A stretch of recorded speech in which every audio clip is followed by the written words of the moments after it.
নমস্কার, আমি জয়ন্ত শাস্ত্রী বলছি। নমো বাঙ্গু ওম বাঙ্গুরাভ্যই নমো নমো ওম বান্তারাভ্যই নমো নমো। আজকে আমি কালসর্পযোগ নিয়ে কিছু আলোচনা করছি। কালসর্পযোগ কি? এটা হচ্ছে কালের যোগ, তাই কালসর্প।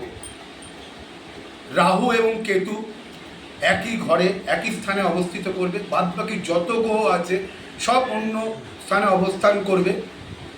এই যোগকে কালসর্পযোগ বলা হয়। কালসর্পযোগে মায়ের সঙ্গে ছেলে, বাবার সঙ্গে ছেলের, ভাই বোনের সঙ্গে সম্পর্ক বিচ্ছেদ হয়ে যায়। তারপরে এই কালসর্পযোগে সর্প আঘাত পর্যন্ত হতে পারে এবং কালসর্পযোগে হওয়া কাজ হবে না। তারপরে বিয়ে সম্বন্ধ লাখো দেখলেও হবে না। তারপরে কেউ মনে করুন বিয়ে করার জন্য সব ফাইনাল করে কার্ড ছাপানো হয়ে গেছে, বিয়েও হলো, সব হলো, স্বামী স্ত্রীর মধ্যে যে কেউ একজন মারা যাবে, ঠিক আছে? এবং ভাইয়ের সঙ্গে সম্পত্তি নিয়ে হানাহানি, মারামারি, কাটাকাটি, এই সব প্রভাবে কালসর্পযোগের প্রভাব। এই কালসর্পযোগে 12 রকম কালসর্পযোগ আছে। এই কালসর্পযোগ একটা অংশ এই কালসর্প থেকে একটা অংশ ছিটকে, একটা গ্রহের প্রভাব ছিটকে অন্য গ্রহতে পরিবর্তন করলে একে আংশিক কালসর্পযোগ বলা হয়।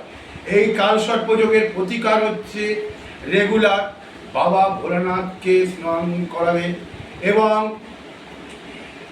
মহামৃত্যুঞ্জয় মন্ত্রে স্নান করাবে। বাবার মাথায় সোমবার 5-7টা আতপ চাল এবং একটা বেলপাতা প্রতি সোমবার বাবাকে অর্পণ করবে।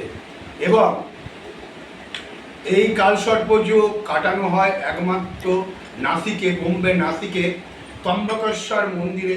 বাবা ত্র্যম্বকেশ্বরকে পুষ্পাহুতি দিয়ে দেওয়ার পরে গুপ্ত গোদাবরীতে স্নান করা হয় এবং স্নান করে শ্বেত বস্ত্র, টোটাল সাদা বস্ত্র পরিধান করে এই কাজে বসা হয়। বসার পরে কাজ টোটাল কর্ম করার পরে তারপরে হোম যজ্ঞ হবে। তারপরে একটা তাবিজ তার হাতে, কোনো পুরুষ হলে তার ডান হাতে, কোনো মহিলা হলে বাঁ হাতে এই তাবিজ ধারণ করানো হয়।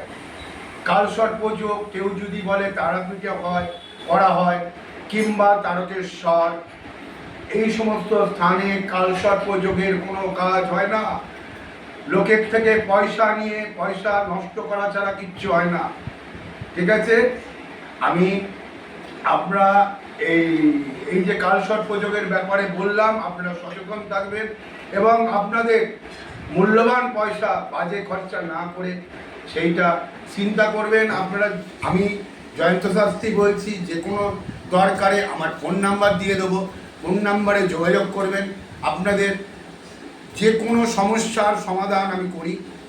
আমি নিজে তন্ত্রের সব কাজ করি এবং অ্যাস্ট্রোলজিতে সব কাজ করি। নমস্কার, জয় গুরু বামদেব, বাম বাম তারা। আজকের মতো ভিডিও শেষ করছি। যে কেউ সাবস্ক্রাইব করবে এবং লাইক করবে, এটাই আমি সবার কাছে প্রার্থনা করছি।